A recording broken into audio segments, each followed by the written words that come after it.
Hello student, मैं सौरभ कोहली आपका हार्दिक स्वागत करता हूं अपने यूट्यूब चैनल में। प्यारे बच्चों, आज हम चर्चा करेंगे वर्कशीट नंबर 77 क्लास 10th विषय सामाजिक विज्ञान। डेट है जिसकी 1 फरवरी 2022। इससे पहले वाली वर्कशीट जिसका संख्या थी 76, वो भी हमने भारत में राष्ट्रवाद के तहत ही चर्चा करी थी। और आज हम चर्चा करेंगे नमक यात्रा और सवर्णीय अवज्ञा आंदोलन के ऊपर। बच्चों, जो इस चैनल पर नए हैं वो इस चैनल को लाइक, शेयर एंड सब्सक्राइब करना बिल्कुल ना भूलें। तो चलिए शुरू करते हैं हम आज की अपनी कड़ी को। देश को एकजुट करने के लिए महात्मा गांधी को नमक एक शक्तिशाली प्रतीक दिखाई दिया। ये हम सभी जानते हैं कि नमक महात्मा गांधी को एक शक्तिशाली प्रतीक के रूप में दिखाई दिया। और 31 जनवरी 1930 को उन्होंने वायसरॉय इरविन को एक खत लिखा। इस खत में उन्होंने 11 मांगों का उल्लेख किया। ठीक है बच्चों, ये ध्यान रखना, 11 मांगों का उल्लेख किया इसने। इनमें कुछ सामान्य मांगे थी, जबकि कुछ मांगे उद्योगपति से लेकर किसानों तक विभिन्न लोगों तक थी। जैसा कि बच्चों इसमें बताया गया है कि कुछ मांगे तो सामान्य थी और कुछ उद्योगपति से लेकर किसान वर्ग तक के लिए इससे जुड़ी हुई थी। इनमें जो सबसे महत्वपूर्ण मांग थी वो क्या थी बच्चों? नमक कर को खत्म करना। नमक का अमीर और गरीब सभी इस्तेमाल करते हैं। यह भोजन का एक अभिन्न हिस्सा है, इसलिए नमक पर कर और उसके उत्पादन पर सरकारी इजारेदारी को महात्मा गांधी ने ब्रिटिश शासन का सबसे दमनकारी पहलू बताया। क्यों? क्योंकि देखो, नमक जो है वो अमीर भी इस्तेमाल करता है और गरीब भी इस्तेमाल करता है। अगर नमक पर ही टैक्स अधिक होगा तो उसका जो दमनकारी रूप है शासन का वो दिखेगा। इससे महात्मा गांधी ने ब्रिटिश शासन का सबसे दमनकारी पहलू इसको बताया कि अंग्रेज जो नमक पर टैक्स लगा रहे हैं वो एक सबसे ज्यादा दमनकारी पहलू है। महात्मा गांधी का यह पत्र एक अल्टीमेटम यानी कि एक चेतावनी की तरह था। उन्होंने लिखा था कि अगर 11 मार्च तक उनकी मांगे नहीं मानी गई तो कांग्रेस सवर्णीय अवज्ञा आंदोलन छेड़ देगी। बच्चों जान लें कि सवर्णीय अवज्ञा का क्या अर्थ है। कानूनों का उल्लंघन, सभी कानूनों का उल्लंघन मतलब कानूनों की अवहेलना। अवज्ञा मतलब अवहेलना। तो ये सवर्णीय अवज्ञा आंदोलन चलाया गया। इरविन झुकने को तैयार नहीं थे। इरविन उस समय कौन थे? वायसरॉय थे। फलस्वरूप महात्मा गांधी ने अपने 78 यानी कि 78 विश्वस्त सहयोगियों के साथ नमक यात्रा शुरू कर दी। तो ये ध्यान रखने वाली योग्य बात है कि 78 सहयोगियों के साथ नमक यात्रा शुरू कर दी। यह यात्रा साबरमती में गांधी जी के आश्रम से 240 किलोमीटर दूर डांडी नमक गुजरात के तटीय कस्बे में जाकर खत्म हुई। कहां से शुरू हुई बच्चों? ये साबरमती में गांधी जी के आश्रम से शुरू होकर 240 किलोमीटर दूर डांडी नामक एक जगह पर यह खत्म हुई। गांधी जी की टोली ने 24 दिन तक हर रोज लगभग 10 मील का सफर किया। 24 दिन लगे उन्हें पहुंचने में, लगभग हर रोज 10 मील का सफर तय किया। गांधी जी जहां भी रुकते हजारों लोग उन्हें सुनने आते। इन सभाओं में गांधी जी ने स्वराज का अर्थ स्पष्ट किया और आह्वान किया कि लोग अंग्रेजों की शांतिपूर्वक अवज्ञा करें, यानी कि अंग्रेजों का कहा ना माने। 6 अप्रैल को वह डांडी पहुंचे और उन्होंने समुद्र का पानी उबालकर नमक बनाना शुरू कर दिया। यह कानून का उल्लंघन था। तो बच्चों, आपको यह चीज समझ आई कि गांधी जी ने किस तरह साबरमती आश्रम से लेकर और गुजरात के डांडी नामक तट तक 240 किलोमीटर की यात्रा करी।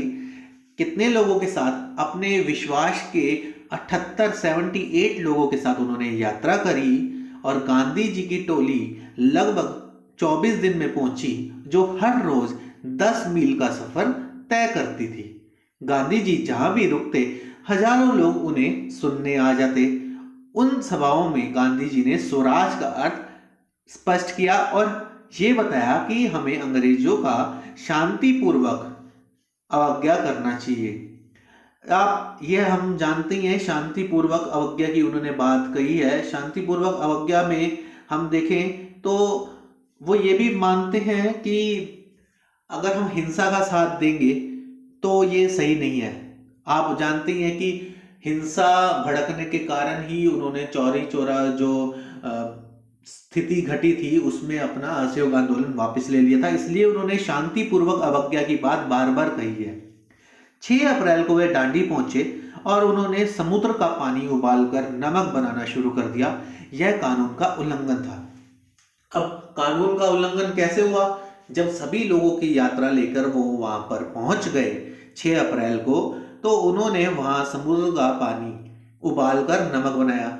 समुद्र का पानी बच्चों, जब हम किसी चीज में इकट्ठा करते हैं और उसे बॉईल करते हैं, उसे उबालते हैं, तो वाष्पीकरण के जरिए पानी सारा उड़ जाता है और जो नीचे बच जाता है वो है नमक।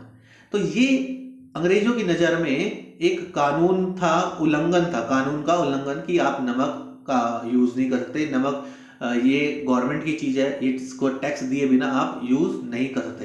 तो उन्होंने नमक बनाकर कानून का उल्लंघन करा। ये बात आपको अच्छे से समझ आ गई बच्चों? अब असहयोग आंदोलन और संबंधी अवज्ञा आंदोलन में अंतर क्या क्या है, ये हम समझेंगे। मेन पॉइंट, असहयोग आंदोलन के दौरान लोगों को अंग्रेजों का सहयोग ना करने के लिए कहा गया था। देखो बच्चों, असहयोग आंदोलन में अंग्रेजों का सहयोग ना करने के लिए कहा गया था, लेकिन उन्हें ना केवल अंग्रेजों का सहयोग नहीं करने के लिए बल्कि औपनिवेशिक कानून का उल्लंघन करने के लिए आह्वान किया गया। पहले तो उनका सहयोग ना करने को बोला गया, लेकिन सविनय अवज्ञा में क्या बोला गया कि औपनिवेशिक कानूनों का भी उल्लंघन करो। उसमें सहयोग तो दो ही मत, अब बोला गया कि उनके कानूनों का भी आप उल्लंघन करो। देश के विभिन्न भागों में हजारों लोगों ने नमक कानून तोड़ा और सरकारी नमक कारखानों के सामने प्रदर्शन किए। जब पहली बार गांधी जी ने ये कानून तोड़ा तो उसके बाद धीरे धीरे धीरे धीरे इस आंदोलन की जो आग है वो फैलती गई। लोगों ने भी नमक जगह जगह बनाकर इस कानूनों का उल्लंघन किया। देश के विभिन्न भागों में हजारों लोगों ने नमक कानून तोड़ा और सरकारी नमक कारखानों के आगे प्रदर्शन करना शुरू किया। आंदोलन फैला तो विदेशी कपड़ों का भी बहिष्कार शुरू होने लगा। शराब की दुकानों की पिकेटिंग होने लगी, बंद कराई गई, होली जलाई गई। किसानों ने लगान और चौकीदारी कर चुकाने से इनकार कर दिया। देखो, इसी के कारण क्या हुआ, किसानों ने लगान और चौकीदारी कर चुकाने से इनकार कर दिया। गांवों में तैनात कर्मचारी इस्तीफे देने लगे। बहुत सारे स्थानों पर जंगलों में रहने वाले वन कानून का उल्लंघन करने लगे। जब उन्होंने देखा कि एक व्यक्ति हमारे साथ है, गांधी जी ने उल्लंघन किया है, तो हमें भी इस तरह से अंग्रेजों का उल्लंघन करना चाहिए, उनकी चीजें का बहिष्कार करना चाहिए। तो ये सब चीजें होने लगी। इन घटनाओं से चिंतित औपनिवेशिक सरकार है, किसको बोला गया है? अंग्रेजों को। औपनिवेशिक सरकार कांग्रेसी नेताओं को गिरफ्तार करने लगी। बहुत सारे स्थानों पर हिंसक टकराव हुए। महीने भर बाद जब महात्मा गांधी को भी गिरफ्तार कर लिया गया तो शोलापुर के औद्योगिक मजदूरों ने पुलिस चौकियों, नगर पालिकाओं, भवनों, अदालतों और रेलवे स्टेशन पर हमला करना शुरू कर दिया। कब? जब महीने भर बाद जब महात्मा गांधी को भी गिरफ्तार कर लिया गया तो शोलापुर के औद्योगिक मजदूर, जो इंडस्ट्रियल लेबर थी शोलापुर की, उन्होंने क्या किया, पुलिस चौकियों, नगर पालिकाओं, भवनों, अदालतों, रेलवे स्टेशन पर हमला करना शुरू कर दिया। भयभीत सरकार ने निर्मम दमन का रास्ता अपनाया। अब जब सरकार डर गई तो उसने भी इनके ऊपर कड़ी कार्रवाई करनी शुरू कर दी। तो शांतिपूर्ण सत्याग्रहियों पर हमले किए गए, औरतों और बच्चों को मारा पीटा गया और लगभग 1 लाख लोग गिरफ्तार किए गए। ऐसी स्थिति में महात्मा गांधी ने एक बार फिर आंदोलन वापस ले लिया। 5 मार्च 1931 को उन्होंने इरविन के साथ एक समझौते पर दस्तखत कर दिए। उस दस्तखत में ये कहा गया था कि हम अपनी ये सारी चीजें जो भी गतिविधि है उसको रोक देंगे, उसको बंद कर देंगे और आप हमारे जितने भी जेल में बंदी हैं उनको छोड़ा जाए। लेकिन इस तहत इस समझौते के तहत भगत सिंह को नहीं छोड़ा गया था।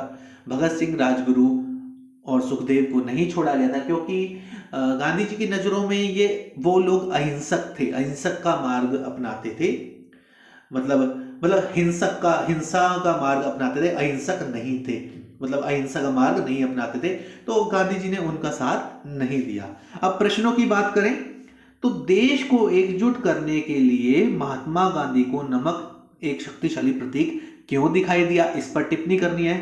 तो जैसा कि हम ऊपर बच्चों देख चुके हैं, और उनको नमक इसलिए दिखाई दिया क्योंकि ये अमीर और गरीब सभी की जरूरत है। नमक के बिना आप वर्तमान में भी मुश्किल ही समझ सकते हैं, पहले भी मुश्किल था, अब भी मुश्किल है, तो नमक सभी की जरूरत है। अब प्रश्नों का उत्तर के हिसाब से बात करें तो ये देखिए, तो बच्चों महात्मा गांधी ने नमक को एक शक्तिशाली प्रतीक बनाकर राष्ट्र को एकजुट करने का प्रतीक बनाया, चिन्ह बनाया, क्योंकि महात्मा गांधी जानते थे कि नमक एक ऐसी शक्तिशाली चीज है जिससे राष्ट्र को एकजुट किया जा सकता था। नमक अमीर और गरीब, हिंदू और मुसलमान द्वारा प्रयोग तथा उपभोग की जाने वाली वस्तु थी। यह भोजन की सबसे आवश्यक वस्तुओं में से एक थी। नमक पर कर लगाना ब्रिटिश सरकार के शोषण की एक चरम सीमा थी, जो वो इस चरम सीमा तक पहुंच चुके थे। असहयोग आंदोलन सविनय अवज्ञा आंदोलन से किस प्रकार अलग था? अब बच्चों हमने ये भी चर्चा की थी, असहयोग आंदोलन और सविनय अवज्ञा आंदोलन से किस प्रकार अलग था। असहयोग आंदोलन में तो लोगों को अंग्रेजों का सहयोग ना करने को कहा गया था, और सविनय अवज्ञा आंदोलन में कानून का ही उल्लंघन करने को कहा गया। ठीक है ना, ये एक तो हमें पॉइंट सामने ही मिल जाता है, बाकी हम अपने नोट्स में देखें। अब देखें तो बच्चों असहयोग का मुख्य उद्देश्य स्वराज था, जबकि सविनय अवज्ञा आंदोलन का मुख्य उद्देश्य क्या था? पूर्ण स्वराज। ठीक है ना बच्चों। दूसरा पॉइंट कहता है कि असहयोग आंदोलन में गांधी जी ने अंग्रेजों का सहयोग ना करने को कहा और कानूनों के उल्लंघन करने का आह्वान सविनय आंदोलन में कहा। पहले में उन्होंने क्या बताया कि असहयोग का मुख्य उद्देश्य स्वराज था, सविनय अवज्ञा में क्या बोला कि पूर्ण स्वराज, टोटल इंडिपेंडेंस की बात की गई सविनय अवज्ञा में। असहयोग आंदोलन में गांधी जी ने अंग्रेजों का सहयोग ना करने की बात की, और आगे उन्होंने बोला सविनय अवज्ञा में कानूनों का उल्लंघन करो। असहयोग की तुलना में सविनय अवज्ञा अधिक फैला। हम ये देखें तो असहयोग की तुलना में सविनय अवज्ञा अधिक फैला, अधिक विस्तृत रूप में फैला। सविनय आंदोलन में महिलाओं की भागीदारी अधिक थी। असहयोग आंदोलन में महिलाओं की भागीदारी थी, लेकिन इतनी नहीं थी जितनी सविनय अवज्ञा आंदोलन में थी। तो बच्चों ये आज की हमारी वर्कशीट यहीं खत्म होती है। ये आंसर्स भी हमने बता दिए। आप इस चैनल के साथ जुड़े रहे, इसे लाइक, शेयर एंड सब्सक्राइब करना बिल्कुल ना भूलें। धन्यवाद।